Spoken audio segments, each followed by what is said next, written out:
hundreds of these drones. I mean, there's videos out there that show, Russian armored vehicles making a move forward, and literally in the span of 100 meters, they're hit by 25, 30 of these FPV drones. The Ukrainians flood the zone. Now the Russians are coming up with tactics to counter that, which focus on not so much shooting down the drone as finding the drone operator. And the Russians become more and more capable in hunting down and killing the Ukrainian drone operations team. But Kaboli has a point there. The Ukrainians are, definitely in the top 5. I'd say in the top 2 of this. I will take umbrage at his depiction of the Ukrainian army as being Minutemen. And today I remind General Kaboli, and he knows this very well, that the United States and NATO took over the training of the Ukrainian military back in 2015. We established the big training facilities in Western Ukraine from 2015 till 2022. We brag ourselves that we trained a battalion of Ukrainians every 55 days to NATO standards to go to move east to kill Russians. We've been doing that since 2015. So it's a little disingenuous for General Kaboli to erase that history, to pretend that the Ukrainians started from scratch at the beginning of the war, Minutemen with javelins. No, they were NATO trained, NATO equipped, NATO standard military force then, which is one of the reasons why they were able to have the successes on the battlefield that they did have. What is the status of the invasion in Kursk? And is the United States intelligence community still targeting Russians and helping the Ukrainians aim at them? I mean, the status is the Ukrainians are holding on to some. If you take a look at the map, you'll have a line, and then you have this pocket, and the Ukrainians are dug into that pocket now, and the Russians are in the business of digging them out. The Russians have also been instructed that you don't just stop at the border with Ukraine; that you have to push on through and create a buffer zone. So, what we're seeing right now is the Russians, steadily moving forward, slaughtering the Ukrainians. I mean, this is really, it's mass murder. What's happening? Ukrainians have shown a proclivity to defend in place until they die, and unfortunately, that's what they're doing in these. In these tree lines, in these villages, in these, fortified positions, the Russians are just basically taking them down position by position in a very methodical fashion, a meat grinder operation that's killing thousands of Ukrainians. And the Russians are, continue to press forward. It's not cheap. The Russians are losing people as well. I mentioned the armored vehicles that are getting swarmed by these FPV drones, and the Ukrainians are mass producing these drones, and they are getting these units out to the battlefield. And where they get these units out there is a period of time where the Russians, their entire operation comes to a halt, because you literally can't move without having one of these FPV drones come at you. And it's like a swarm of angry hornets, except these things kill. Is the our U.S. intel still targeting Russians and telling the Ukrainians at whom and at what to aim and shoot? I don't know. To be honest, I don't know. What I can say is this. The Ukrainians anticipated that the U.S. would be cutting intelligence, and the U.S. intelligence providers anticipated that they wouldn't be able to provide the good stuff. And so what the U.S. did with Ukraine leading up to this was to create workarounds, commercially available imagery to replace American imagery, communication systems, analytical templates that allow the targeting to continue to a degree. So instead of let's say with the U.S. you get the 100% solution. It's never 100%. I'm just throwing that number out there arbitrarily. With the workaround, what you're getting is about the 88% solution, meaning it's still good. And I think that's what's happening right now, is that the Ukrainians are employing a workaround developed with the U.S. intelligence community that allows them to get 88% of what they would normally get, but they're not getting the real good stuff from the United States. But they've learned to work around that, and they're adapting to it. Moving over towards Iran, what was gained militarily by bombing Yemen for 2 weeks? Nothing. I mean, I can't really say that because I'm not on the targeting staff. Clearly the approach taken by U.S. Central Command is that we are in a campaign mode, meaning that we're not expecting to deliver the knockout blow every day, that we're bombing targets which are designed to be, in their cumulative impact, to be either a deterrent or disabling Houthi capabilities. I don't think we understand the totality of the Houthi capabilities, just like during the Gulf War, even though we diverted over 2,400 individual aircraft strike sorties into Western Iraq, even though we deployed 2 Delta Force squadrons. The British deployed 2.5 SAS squadrons. These are commandos on the ground.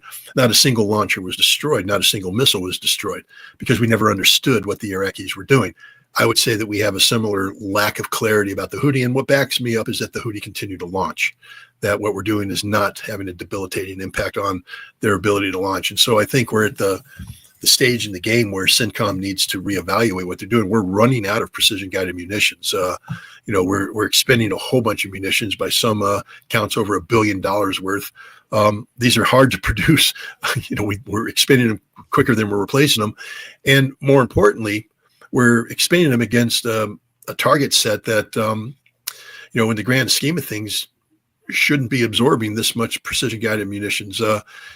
We would need these, for instance, if we're going to have a big shooting war with Iran. We would need these if we're going to be fighting the Chinese over Taiwan. And we're depleting our stocks going after the Houthi in an unsuccessful so far effort.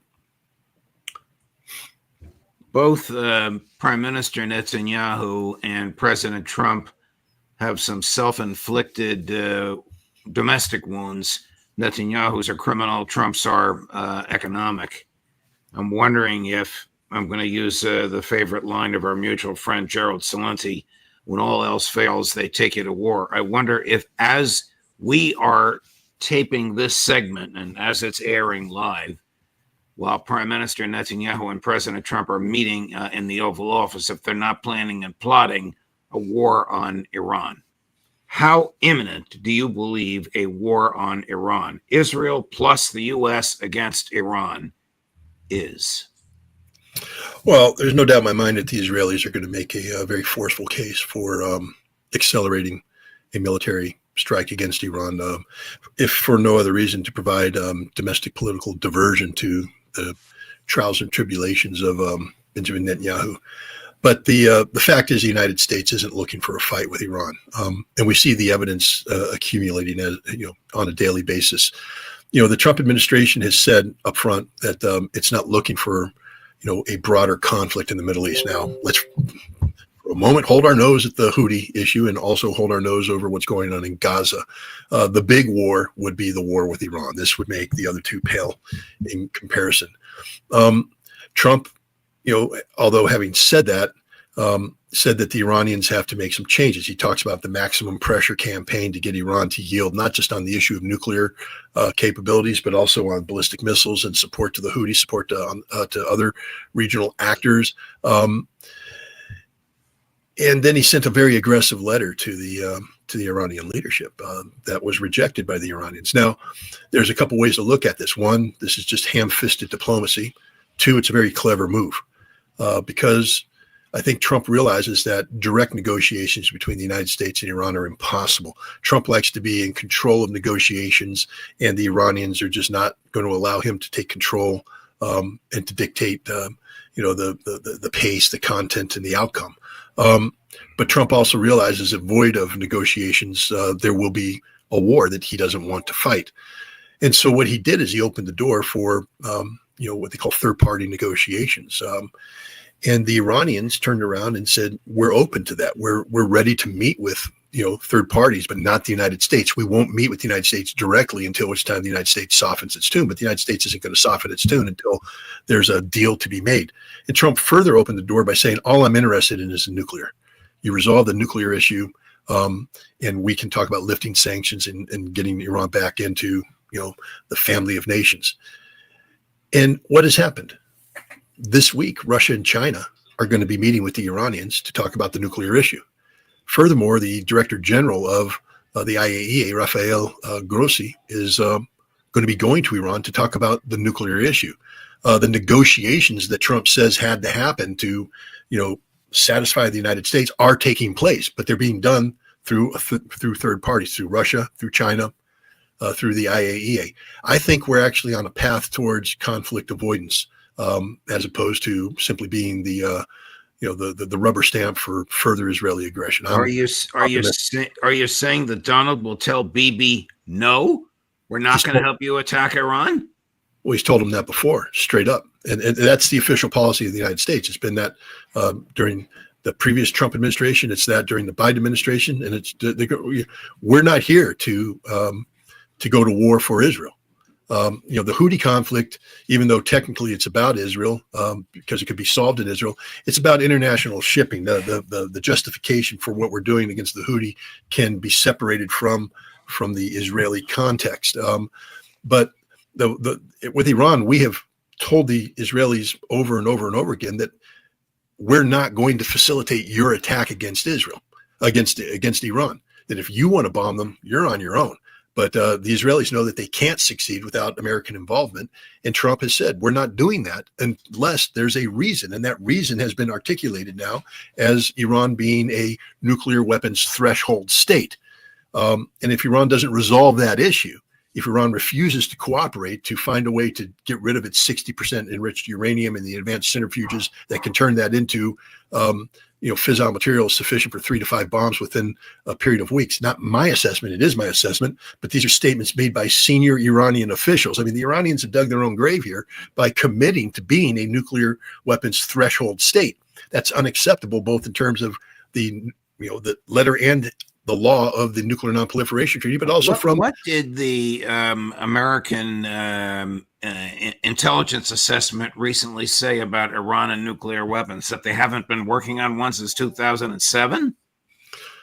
What the U.S. intelligence community said is that there is no evidence that Iran is building a nuclear weapon, and that they said that the 2007 intelligence estimate that says that Iran stopped its nuclear program in 2003 is still valid.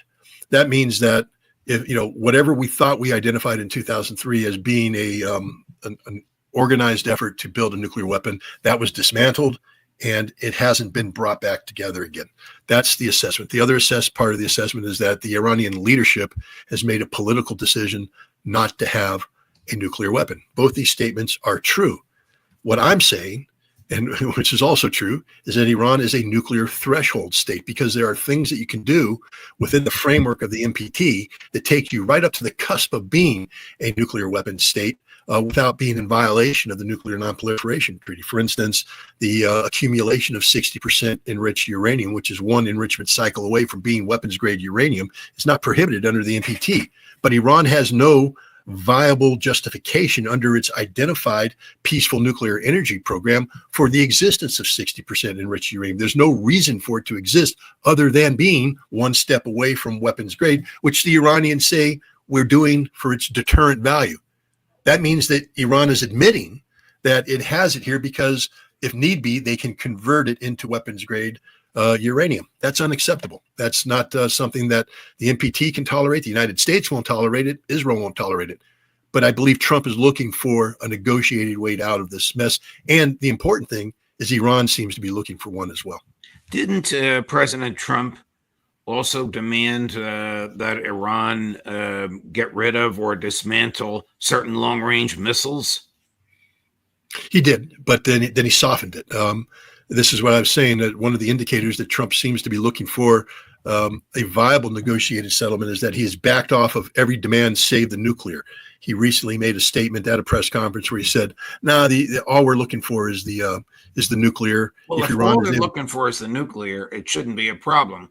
But if Trump wants them to abandon the concept of sovereignty to the point where they can't defend themselves, and they have not far from them a maniac who slaughtered 50,000 Palestinians and now wants to start slaughtering Iranians, why would they give up offensive ballistic missiles? They're not going to, and Trump understands that, and that's why he's backed off on that. The United States is no longer formally asking for, as a condition to the end of this crisis, Iran to dismantle its ballistic missile capabilities. Trump has committed that his sole focus right now is the nuclear issue. If Trump changes his mind and Netanyahu persuades Trump to aid an Israeli attack on Iran militarily. Do you expect that Beijing and Moscow would sit back and watch, or they would do something about it? Well, again, I'm not here to speak on behalf of either Russia or China. They're sovereign nations that get to make their own foreign policy. I would say that both in terms of historic precedent and in terms of existing treaty relationships, neither Russia nor China is in a position to provide meaningful military assistance to Iran. Neither one has the forces capable of being projected in a sustainable fashion into the conflict. China definitely doesn't have anything that they can bring to bear on this. Russia is, of course, knee deep and chest deep in Ukraine, and literally doesn't have the ability or the desire to divert resources to Iran. This is why I think both Russia and China are meeting with the Iranians, saying, look, there's nothing we can do here. That if you wave this red flag in front of the American bull, he is going to gore you to death. So what we need to do is get this red flag out of your hand. And I think that's the direction they're heading. But if Trump listens to his golf buddy, Lindsey Graham, please, Lord, don't, but it could happen. He's listened to him in the past, and attacks Iranian oil refineries. Won't that have a radically negative effect on China? Absolutely. This will be for China and India and Europe. This will be devastating to global energy security. The Chinese, who are extremely dependent upon Saudi oil and oil coming from the Middle East, will be devastated. Their economy will literally cease to function. The same thing with India. They desperately need this oil. Europe would be in huge, the entire world. I think the two places that would probably walk away relatively safe, even though there would be some negative downside, would be the United States and Russia, both of whom are virtually self-sufficient when it comes to energy production. But the integration, the United States is more thoroughly integrated into the global energy economy than Russia is, and so we would pay a heavy price too with high energy prices, at least until we found a way to separate ourselves from that. And then there's just the cascading impact that has on just about every aspect of the global economy. So yeah, this would be horrible for China. It's the last thing they want, which is, again, remember, for the first time, the Chinese now are actively involved in working with the Iranians to resolve critical aspects of the nuclear standoff between the United States and Iran. China has been involved in the past. Of course, they're part of the JCPOA, but China always sort of took a supporting role, a back seat. Here, China's taking a leading role. And I think that's reflective of the fact that they understand the consequences of failure here. Do you think that Prime Minister Netanyahu is ruthless or desperate enough to wage a major assault on Iran alone without the United States military supporting him? No, I think that would be suicidal for him. As our good friend, or at least my good friend, Professor Morandi has pointed out, Iran is sitting on 3,000 to 5,000 rockets, ballistic missiles that can be used to destroy Israel, literally, and as well as regional bases, regional oil production, American bases in the region. Israel lacks the capacity to launch a decapitating blow, a knockout blow. They can't do any of this. And the other thing that happens is if Israel attempts to strike against Iran's nuclear infrastructure and they use conventional weapons, they won't be able to destroy it, which means now, as the Iranians have said, you hit our nuclear sites, we will build the bomb, which means now Israel's in danger of existential eradication if Iran were to deploy nuclear, which means now what? Israel is going to use nuclear weapons. The whole concept of the Israeli nuclear program is to be deniable, to say, we don't really have it. We're not really admitting to it. To come out and use nuclear weapons would be a radical departure, would put the United States in an extraordinarily difficult situation where Israel is violating every law we have on the books, every international law. They should become the enemy of America, the enemy of the free world.